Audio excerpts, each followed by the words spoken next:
Bien, bonjour, chers élèves de première générale et technologique, chers parents. Le contexte sanitaire actuel ne nous permet pas d'organiser la réunion parents-professeurs. Et donc, pour pouvoir répondre à un certain nombre d'interrogations, j'ai décidé donc de m'enregistrer pour pouvoir vous apporter quelques éléments de réponse. Mon intervention va s'articuler sur deux points qui me paraissent essentiels. Donc la question des examens, donc je vous donnerai dans le cours de cette vidéo quelques éléments de calendrier. Et le deuxième point portera sur l'orientation. Alors, concernant les examens, donc je vais d'abord faire un petit topo général pour que vous puissiez bien comprendre les choses. Depuis l'année dernière, dans le cadre de la réforme du lycée général et technologique, la réforme introduit le contrôle continu dans le cadre de l'obtention du bac. C'est-à-dire que pour pouvoir décrocher son bac, 40% de la note va être constituée des résultats obtenus par le jeune en contrôle continu sur les années de première et terminale. Et les 60% restants hein, de la note seront constitués par les notes obtenues lors des épreuves ponctuelles de fin de première et des épreuves ponctuelles durant l'année de terminale. Alors rentrons un petit peu dans le détail. Concernant le contrôle continu, 10% de la note globale du bac sera constituée de la moyenne des moyennes trimestrielles générales des bulletins de première et de terminale. Concrètement, on prendra la moyenne générale de chacun des trimestres de première et de terminale, on en fera donc une moyenne, et donc la moyenne obtenue constituera donc une note qui pèsera pour 10% de la note totale du bac. 30% de la note globale du bac est constituée par les notes obtenues lors des évaluations continues dans les disciplines du tronc commun, du tronc commun à la voie générale, donc à savoir les langues vivantes, donc LVA, LVB, l'histoire-géographie. À cela s'ajoute l'enseignement scientifique pour les élèves qui sont dans la voie générale, et les mathématiques obligatoires, donc les mathématiques communes à toutes les séries technologiques, pour les élèves qui sont chez nous en STI 2D. Alors, normalement, ces notes sont obtenues lors d'évaluations ponctuelles hein, qui ont lieu 3 fois dans la scolarité du jeune en première et terminale, donc à savoir à la fin du deuxième et du troisième trimestre de première, et en fin d'année de terminale. Alors, cette année, eu égard au contexte sanitaire, l'Éducation nationale a supprimé ces évaluations ponctuelles pour le premier et deuxième trimestre de première, ou l'évaluation ponctuelle de terminale pour les enseignements du tronc commun, et sont donc remplacés par la moyenne annuelle obtenue par le jeune dans ces disciplines. Alors concrètement, en première, par exemple, en fin d'année, lorsqu'on devra reporter la note obtenue par le candidat en LVA dans le cadre des EC, la note qui sera reportée correspondra à la moyenne annuelle des 3 trimestres dans cette discipline. Même chose pour la LVB, idem pour l'histoire-géographie, même chose aussi pour l'enseignement scientifique en voie générale, et enfin, même chose aussi pour les mathématiques en STI2D pour la partie obligatoire. Alors, plus que les années précédentes, le contrôle continu revêt pour nos jeunes une importance capitale, Donc je ne vais pas répéter ce que je leur dis souvent, à savoir qu'il est indispensable pour nos élèves de première comme de terminale de fournir un travail sérieux et régulier tout au long de l'année, parce que tout simplement celui-ci va constituer donc une note qui comptera pour 40% de la note du bac. Et ça me permet d'ailleurs d'ouvrir une petite parenthèse, puisque dès lors que nos jeunes sont en évaluation, donc à Saint-Nicolas, que ce soit en DST ou en évaluation en classe en présence du professeur, bah, nos jeunes sont en condition d'examen. Et donc à ce titre, un certain nombre de règles qui ont été énoncées depuis le début de l'année doivent à tout prix être respectées, hein, sous peine de dévaloriser donc, le bac. Donc ces règles sont les suivantes, hein. Interdiction pour le jeune de communiquer avec un autre élève. Si elle a une question, il s'adresse directement donc, soit au surveillant lorsqu'on est en DST, soit au professeur lorsque l'évaluation a lieu en classe en présence du professeur.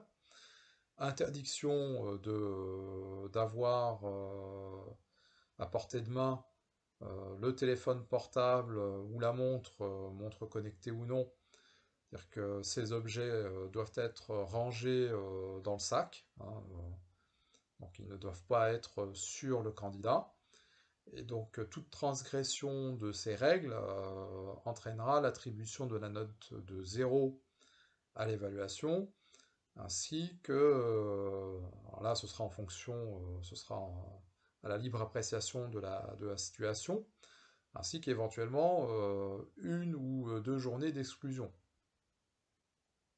Alors ça peut paraître un petit peu sévère, hein, parce que certains parents me disent attendez, 2 jours d'exclusion, vous pénalisez la scolarité de mon enfant.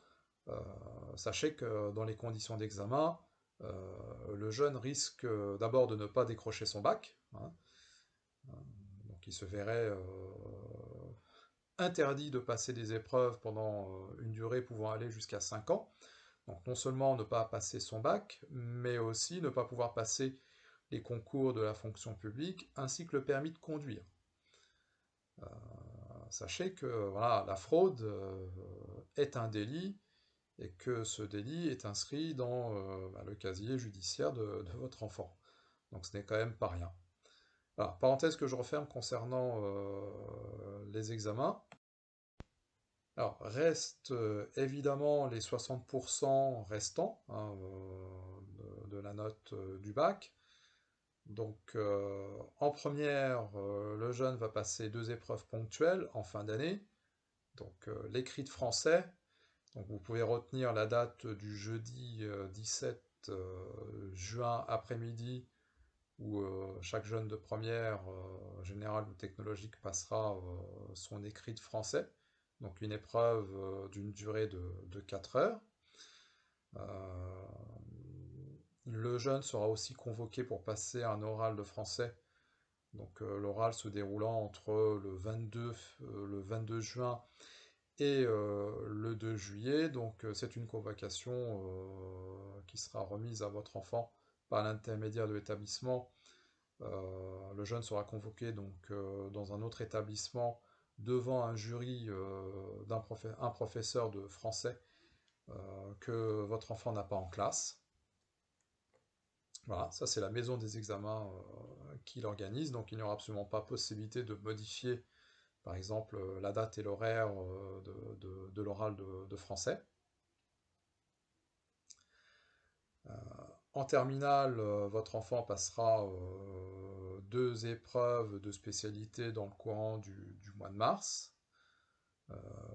Un écrit de philosophie pour une durée de 4 heures, donc dans le courant du mois de juin de terminale, ainsi que le grand oral. Sachez que l'écrit de français est coefficient 5, donc compte pour 5% de la note du bac, l'oral 5% aussi, la philosophie 8%, L'oral, le grand oral, 10% suivant que l'on est en voie générale, 14% si on est en voie technologique, et enfin, chaque enseignement de spécialité de terminale pèse pour 16% de la note finale du bac.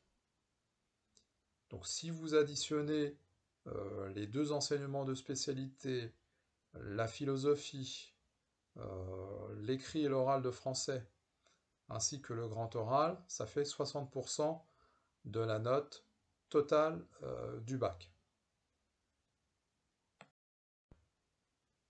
Alors évoquons l'épreuve, le grand oral. Alors de quoi s'agit-il? Le grand oral est une épreuve qui se déroule en fin d'année de terminale. Donc c'est un oral de 20 minutes. Alors il y aura 20 minutes de préparation, 20 minutes de passation d'épreuve devant deux membres de jury. Donc ces 20 minutes d'oral se décomposent en trois temps. Donc un premier temps où le jeune va répondre à une des deux questions qu'il aura préparées pendant les les deux dernières années de sa formation au lycée. Donc pendant 5 minutes, il va exposer la réponse à la question que le jury aura choisie. Cela sans interruption de la part du jury. Donc une fois ces 5 minutes de temps écoulés, s'ensuit un temps d'échange pour une durée de 10 minutes.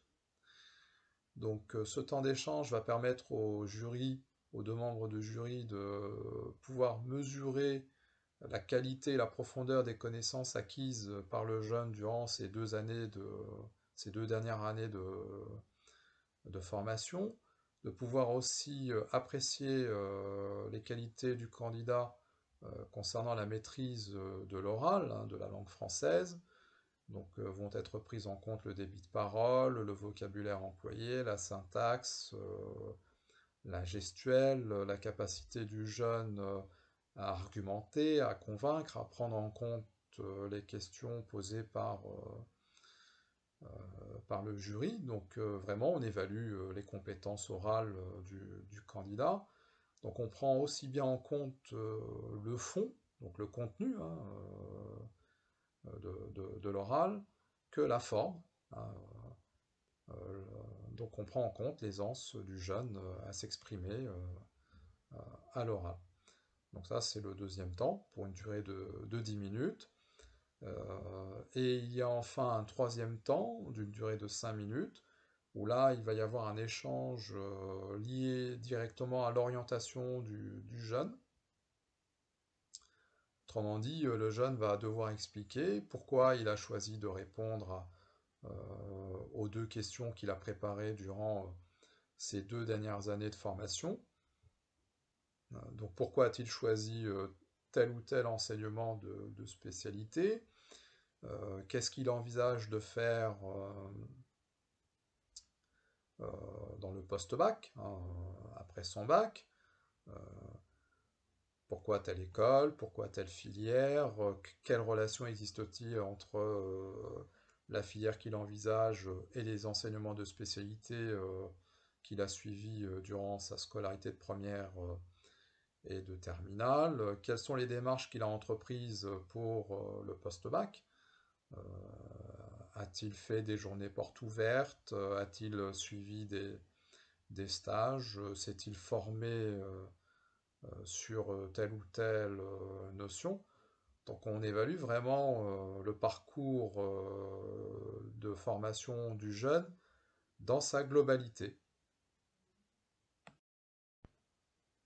Vous l'aurez donc compris, donc, le grand oral est une épreuve qui se prépare sur 2 ans, donc sous la forme d'un projet.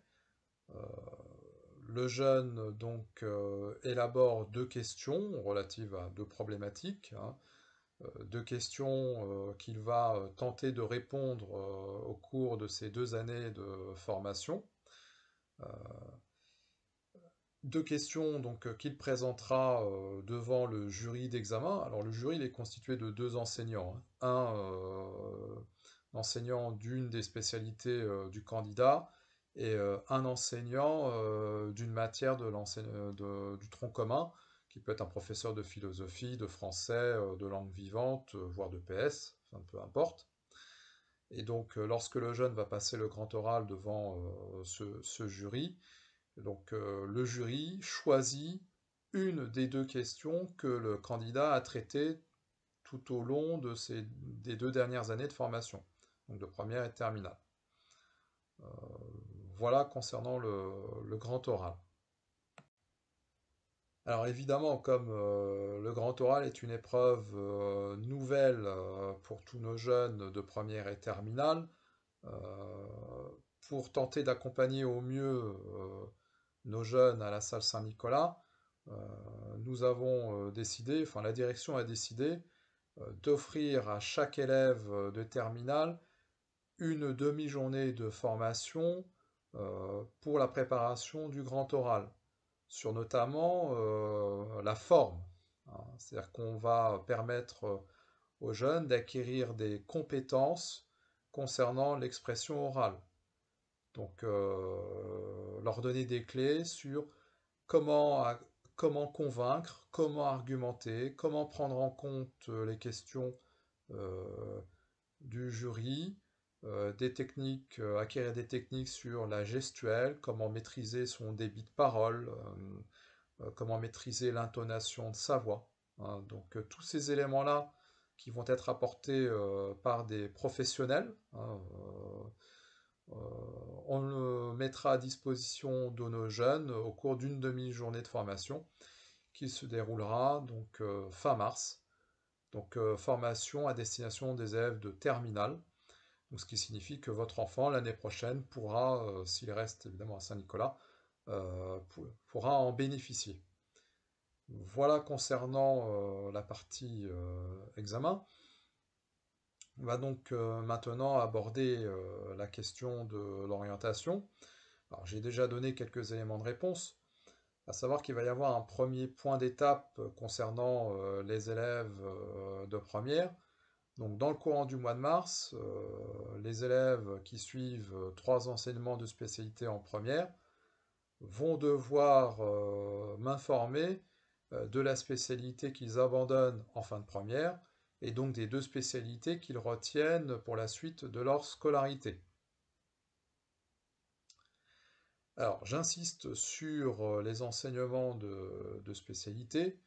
Euh, qui dit enseignement de spécialité dit des notions très pointues, euh, qui sont difficiles, qui nécessitent donc un travail régulier, soutenu, qui nécessite une vraie motivation, hein, pour pouvoir réussir dans les enseignements de spécialité.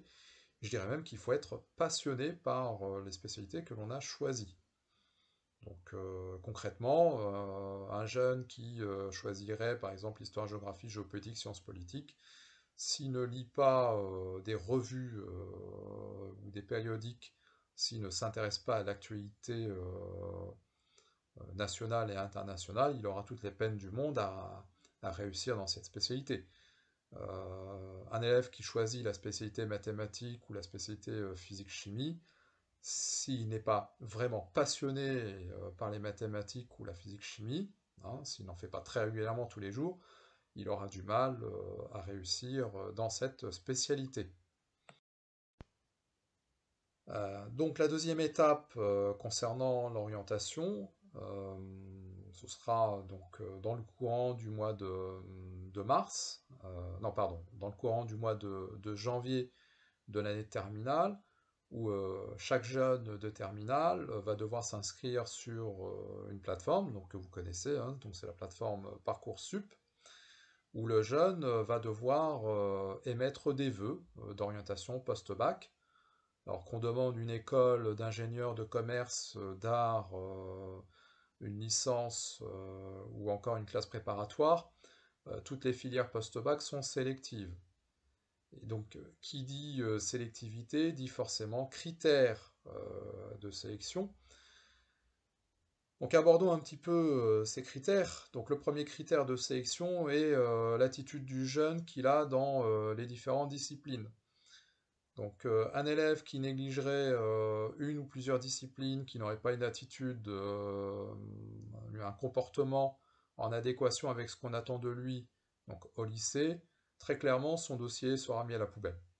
Donc on ne consultera pas, hein, parce que tout simplement on estime qu'un jeune qui n'est pas capable de comprendre pourquoi il est au lycée et qui plus est gêne les autres dans leur parcours de formation, et ben ces jeunes n'ont malheureusement pas leur place. Donc on prendra évidemment en compte les résultats des jeunes dans toutes les disciplines, plus particulièrement en français, en anglais, dans les enseignements de spécialité. Donc quelqu'un qui néglige le français, bah, c'est quelqu'un qui ne sera pas capable d'argumenter, de prendre en compte les remarques, les conseils que les autres pourront lui donner, ne sera pas donc capable de fournir un travail en collaboration avec d'autres, hein. Et donc c'est un frein certain dans un parcours futur de formation. Quelqu'un qui néglige les langues vivantes, notamment l'anglais, bah, comme on sera amené, chaque jeune sera amené au cours de sa future vie professionnelle à se déplacer, à sans doute exercer plusieurs métiers ou fonctions différentes, euh, et peut-être en anglais, bah, quelqu'un qui ne maîtrise pas l'anglais sera en très grande difficulté euh, dans sa formation professionnelle. Et donc ce sera aussi un frein évident pour intégrer une filière post-bac. Je rappelle qu'au sein d'établissements, si le jeune ou vous parents avez des interrogations concernant l'orientation, euh, le jeune peut prendre rendez-vous auprès de Madame Ourdier-Gauthier, qui est conseillère d'orientation au sein de notre établissement, hein, pour faire un point. Ce point peut aussi être fait avec le professeur principal, voire avec moi si vous le souhaitez. On organise aussi chaque année un forum des métiers qui a lieu, alors, suivant les années, soit au mois de décembre, soit au mois de février. Alors cette année, le contexte sanitaire ne permet pas de proposer le forum à tous les élèves du lycée, donc on le restreindra donc aux élèves de terminale. Mais l'an prochain, votre enfant, s'il reste chez nous, pourra bénéficier du forum des métiers. Et donc là, je fais un appel aussi aux parents, hein, pour pouvoir se rendre disponible une demi-journée. Donc la date du forum des métiers est fixée au vendredi après-midi 5 février. Donc forum des métiers dans lequel chaque parent pourra présenter son métier ainsi que les parcours de formation qui s'y réfèrent. Donc l'idée est de donner des éléments concrets de formation à nos jeunes pour qu'ils puissent se projeter dans l'avenir. Voilà, donc je n'ai rien de plus à ajouter, je vais peut-être oublier certains éléments. J'organiserai de toute manière une réunion en distanciel, donc avec vous les parents de première, générale et technologique, pour que vous puissiez me poser des questions si ces questions n'ont pas obtenu de réponse en écoutant cette vidéo. En attendant, je vous souhaite une excellente journée et je vous dis à bientôt.